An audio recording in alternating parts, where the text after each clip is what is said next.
सध्या आपण आझाद मैदानात आहोत आणि मी तुम्हाला ही थेट दृश्य बघतोय। मागच्या बाजूला लिहिलेलं आहे की विल्सन जिमखाना बचाव समितीतर्फे निषेध मोर्चा। आणि या मोर्चामध्ये कोण सहभागी झालेले आहेत तर गिरगावकर आणि सगळेच समस्त गिरगावात राहणारे वेगवेगळ्या जाती धर्माचे पंथाचे वयोमानातले वयोगटातले किंवा स्त्री पुरुष सगळेच सहभागी झालेले आहेत। विद्यार्थी पण आहेत आणि इतर पण सगळे। तर सगळ्यात आधी मी शाळकरी विद्यार्थी आणि त्यांच्या शिक्षकांशी बोलणार आहे। तुम्ही या विद्यार्थ्यांना घेऊन इथे का आलेला आहात? सर आम्ही विल्सन हायस्कूलचे शिक्षक प्रिन्सिपल आणि विद्यार्थी आहोत आणि विल्सन जिमखाना हा आमचा लिगसी आहे। आमचे मुलं आणि बरेच क्रिकेटपटू या जिमखान्यावर खेळले आहेत, रणजी ट्रॉफी मॅचेस खेळले आहेत। तर हा आमचा हक्क आहे आणि तो आम्हाला मिळायलाच पाहिजे। जिमखाना का हवा आहे तुम्हाला? आम्ही विल्सन शाळेचे मुलं आहोत, आम्हाला विल्सन कॉलेजचा जिमखाना खेळण्यासाठी पाहिजेच आहे। अच्छा, म्हणून तुम्ही ते आंदोलनात आलेला आहात? हो। अच्छा, बरं। विल्सन जिमखाना यासाठी आंदोलन केलं जात आहे, तर काही माजी विद्यार्थी म्हणत किंवा ते गिरगावकर पण आहेत आणि म्हणून ते या आंदोलनात सहभागी झालेत। काका, नेमकं तुमची मागणी का आहे आणि विल्सन जिमखाना आता तुमच्याकडे का नाही आहे? आम्ही लहानाचे मोठे या गिरगावातच झालो आणि या विल्सन मैदान आम्ही भरपूर लहानपणापासून आम्ही सगळे क्रिकेटवर आम्ही तिथेच खेळत होतो। आम्ही तर खेळलोच, आमची मुलंसुद्धा त्या जिमखान्यावर खेळत होते।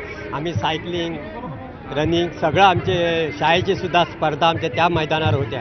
आता खेळायला एकही मैदान आम्हाला नाही आहे। गिरगावकरांनी करायचं काय? गिरगावचं खेळायला जागाच नाही आहे। वाड्या तर सगळ्या पार्किंगमध्ये गेलेले आहेत। आधी वाडीमध्ये तरी खेळायला मिळत, आता जिमखानेसुद्धा गेले आणि हा एकमेव विल्सन जिमखाना असा होता की तो आम्हाला खेळायला मिळत होता। बाकीचे हिंदू जिमखाना, इस्लाम जिमखाना ते प्रायव्हेट जिमखाने होते आणि विल्सन जिमखाना हा एकमेव जिमखाना की जिथे आम्हाला खेळायला मिळालं।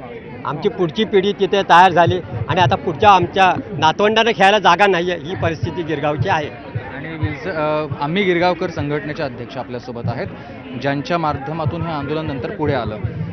विल्सन जिमखाना तर आता गेला आहे, आता पुढची भूमिका काय, तुमची मागणी नेमकी काय आहे आणि तुम्ही पुढे काय करणार आहात? सर, तुमच्या माहितीसाठी विल्सन जिमखाना गेलेला नाही आहे। विल्सन जिमखान्याची केस जी आहे ती कोर्टात चालू आहे आणि आम्हाला ह्यासाठीच आम्ही जास्त आश्चर्यचकित आहोत की जर कोर्टात विल्सन जिमखान्याची केस चालू आहे युनिव्हर्सिटीची, तर मग ह्यांनी कुठल्या बेसिसवरती, सरकारने कुठल्या बेसिसवरती जितो या फाउंडेशनला हा जिमखाना दिलेला आहे? म्हणजे इकडचे जे चिरीमिरी दोन अधिकारी जे आहेत ते चिरीमिरी खाऊन यांनी कोर्टात केस चालू असताना सुद्धा यांनी सरकारच्या माध्यमातून जितो या संस्थेला हा जिमखाना दिलेला आहे।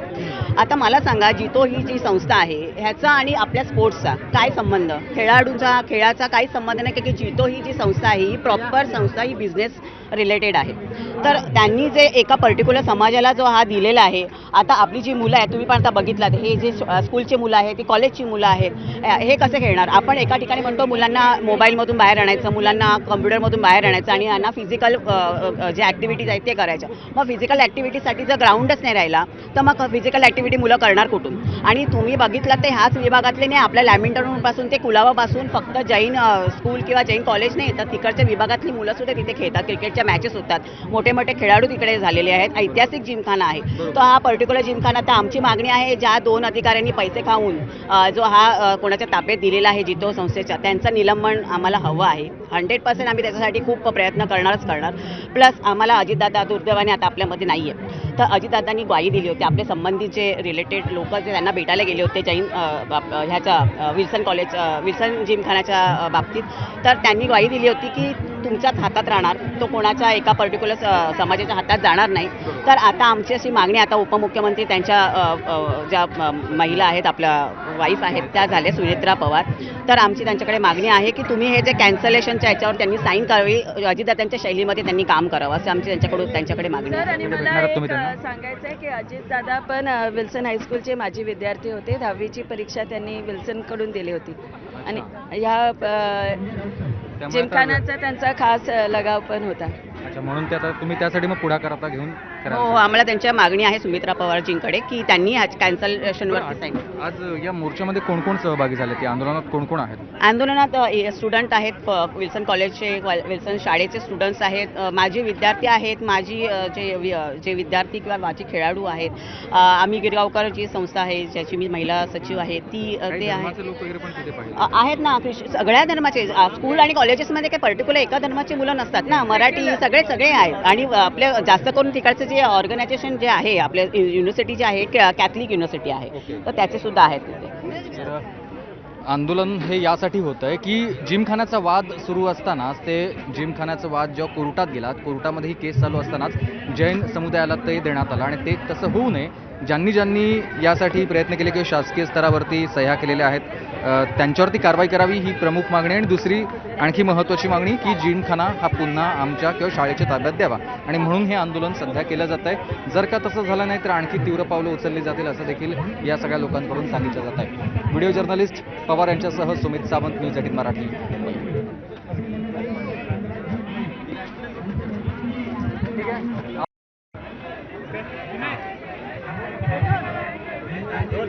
बरं, तुम्ही हे आंदोलन का करताय, तुमची मागणी काय आहे आणि काय भूमिका? आमचं एकदम सिंपल मागणी आहे की आम्हाला जिमखाना परत हवा आहे, कारण की तो आमच्या हक्काचं स्पोर्ट्सचं जागा आहे. ती आम्हाला हे नाही समजत कोणाचं किती ते काय बिझनेस केलं आहे, कुठल्या कास्ट, आम्हाला ते रिलिजन पण नको, बिझनेस केलं पण आम्हाला नुसतं आमचा ग्राउंड पाहिजे. कारण की आमच्या कॉलेजमध्ये खूप सारी पोरं जी लांबून वगैरे ट्रॅव्हल करतात त्यांना सर्वात जवळ आमचा जिमखाना पडतो. आम्ही तिथे खेळून मग लगेच आम्ही तिकडे कॉलेजला येऊ शकतो शिकायला वगैरे.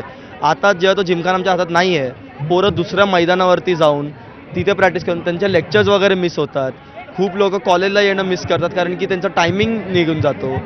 तर आमचं असं एवढंच मागणं आहे की जो जिमखाना आमच्या नावावरचा आहे, जो हक्काचा आहे, तिकडे आम्हाला, कारण की आमचे एवढे स्पोर्ट ॲक्टिव्हिटी बंद झाल्यात आता. क्रिकेट टीम तिकडे प्रॅक्टिस करायची, फुटबॉल खेळायचे तिकडे, शॉर्टपुटवाले तिकडे प्रॅक्टिस करायचे.